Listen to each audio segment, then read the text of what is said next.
for some opening comments, and then we'll take questions. Coach, whenever you're ready. Okay, all right. First of all, we had a pretty challenging week last week. We had 5 positives after our Sunday tests, and we had 4 more positives throughout the week. We did practice on Tuesday, which I thought was a very good practice. We had 16 to 18 players out, COVID-related issues for that practice. Wednesday, we had to cancel practice. We had 2 position groups that we just didn't feel like had enough guys to be able to practice. On Thursday, we decided to test everyone again, which we will start getting into routine now. We're going to test our guys twice a week, Sunday and Thursday. So we did that on Thursday, and then the shooting in Wisconsin and everything that went with it. Our players were, extremely upset, as they should have been, and my coaches and myself felt the same way. The players they'd really decided they'd want to attend meetings that day, and I fully support that along with our staff.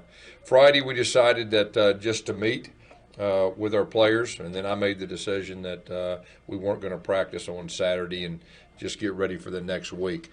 As far as this week's schedule goes, we had meetings today, which were very good. We ended up testing our guys again. Monday we'll be off, and then we'll get back on the practice field Tuesday. We're going to practice Tuesday, Wednesday. We're going to test and be off on Thursday again, and then Friday we'll practice, and then Saturday we'll scrimmage. We're going to have 16 guys that will not be able to participate this week in practice. So we're adjusting as we go, and like I said, it's been challenging with the number of players out and just adjusting.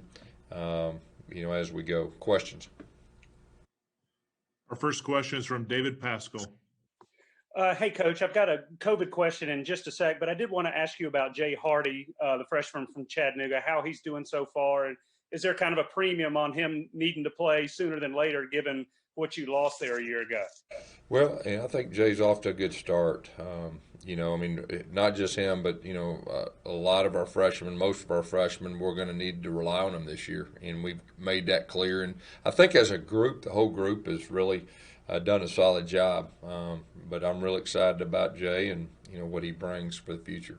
And do you think this may be one of those seasons that has an asterisk, even in SEC play, given that it could be the day before a game and you may not have your running back room, or teams may be going through this all season long? Yeah, we're learning as we go here. Every day and every week is a different challenge, and we talked about the teams that can be adaptable. But this is a learning process, I think, for everyone, and I think for us, we're testing probably as much or more than anyone. So it's given us really good information. The challenge with having students back the last 2 weeks, obviously we hadn't responded as well as we did, before they did. We're going to have to adjust. We're going to have to adapt. But, we're just taking it day by day and week by week, and, we'll see, what happens once the season gets here. Next question is from Mark Murphy. Yes, what are going to be your goals this week in practice, and how much has it messed your big picture schedule up and what you want to accomplish so far in preseason? Yeah, obviously last week, it was we practiced one time. So, we're going to, no matter how many we got out, we're going to continue to practice this week. And we'll just have to adjust as coaches. And if we have a small number of a position group, we'll just have to adjust. And so that's really going to be the name of the game moving forward. But, we will practice, Tuesday, Wednesday, Friday, and Saturday. And with who we got out there, we'll make the best of it. And goals for this week? To practice. Next question is from Steve Moulton.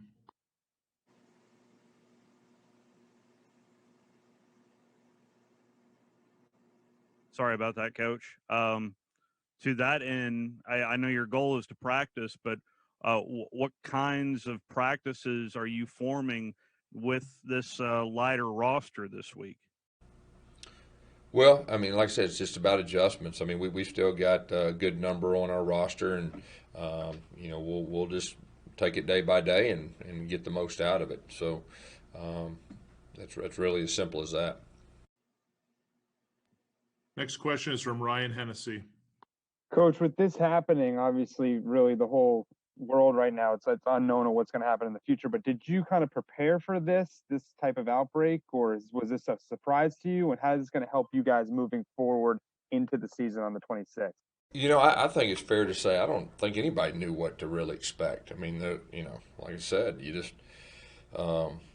you take it week by week, and you've got to adjust, and it's a learning process. And I know it has been for us and our players, and and so we'll just try to get better each week. We're going to try to really do a better job. I mean, our players are learning too. I mean, you bring the students back on campus, and if you live off campus, even if you got a roommate, you got to have your mask on. You got to stay on the other side of the house. I mean, it's just a learning process, and I believe our guys are going to do everything they can to be healthy and keep our team healthy.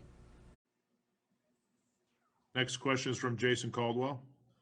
Gus, just to clarify, did you say 5 positives, and then were there 16 kind of contact number? Was that the number? For those we had 5, and then we had 4 later on, and then the rest of them were contact type tracing type situations. Yeah.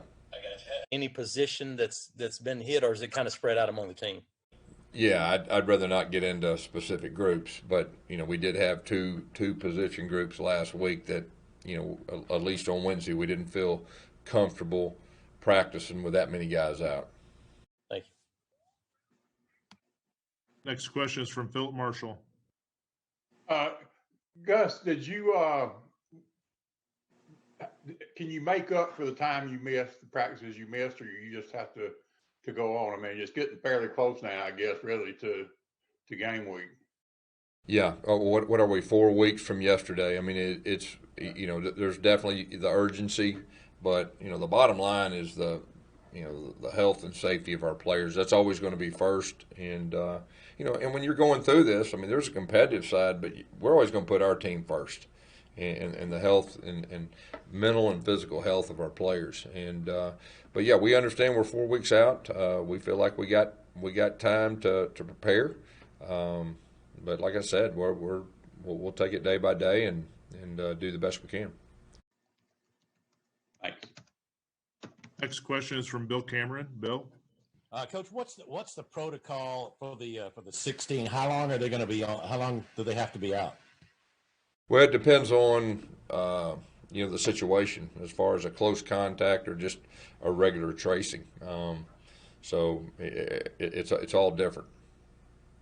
The ones that have tested positive, I mean, do they just need a negative test, or is there a certain amount of time they have to be out? The ones that tested positive are out 10 days, and then we have a 7-day back to play process to make sure that they're healthy enough to get back in practice. Next question is from Mark Murphy. That's when somebody tests positive, do you test them again? Because a lot of people I know have had false positives.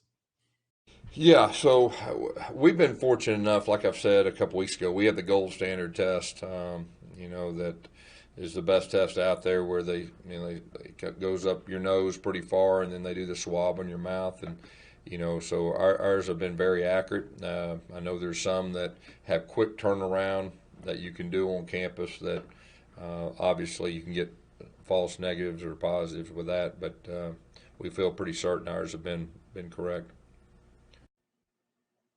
Next question is from Brian Matthews. Hi, Coach. Thank you for speaking to us tonight. If this was game week, Coach, do you feel like your team should play, or do you feel like this should be one of the weeks where you're able to postpone? And has the SEC given you any guidance on how they're going to handle that? I think if it was game week, you got to find a way to play with what you got. I mean, that's probably going to be the way to adjust. But as far as the guidelines from the SEC, I mean, I do know that we're going to start testing the same way. I believe 2 weeks before we start playing with the new protocols. What is it, 3 times a week and all that? So that's probably the best way to answer that.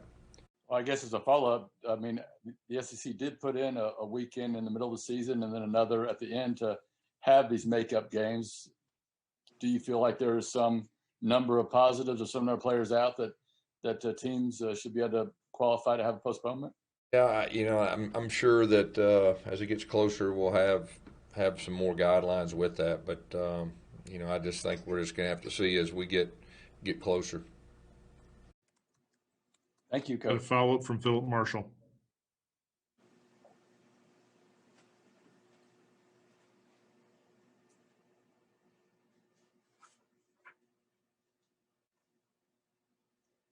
Trouble finding that little microphone again. Sorry, Gus. All right. Without asking for specifics, was there one event or one thing that caused a flare up? Say it again. I said, without asking for specifics about where they might have gone or whatever, was there one event that caused some of this flare up in case of The COVID testing positive. There's not one event. It's a combination. Like I said, I think the big thing is with students being back for the second week. Some of our guys were off campus with a roommate's girlfriend. I mean, so it's really one was in the dorm. It's really just learning to operate in using COVID etiquette. And like I said, before our students came back, I thought we were in a super spot. Our guys are doing a great job, but I really feel strong that our guys will adapt and adjust. And I feel strong that we'll be better next week than we were this past week. So. Got a follow-up from Jason Caldwell. Gus, you talked about trying to go 3 or 4 deep and doing those things. Offensive line, that's never really been done before. With this missed time too, is this a situation where you may have to, in addition to scrimmages, maybe go into a season and take a look at different guys because you might need so many different guys on the offensive line?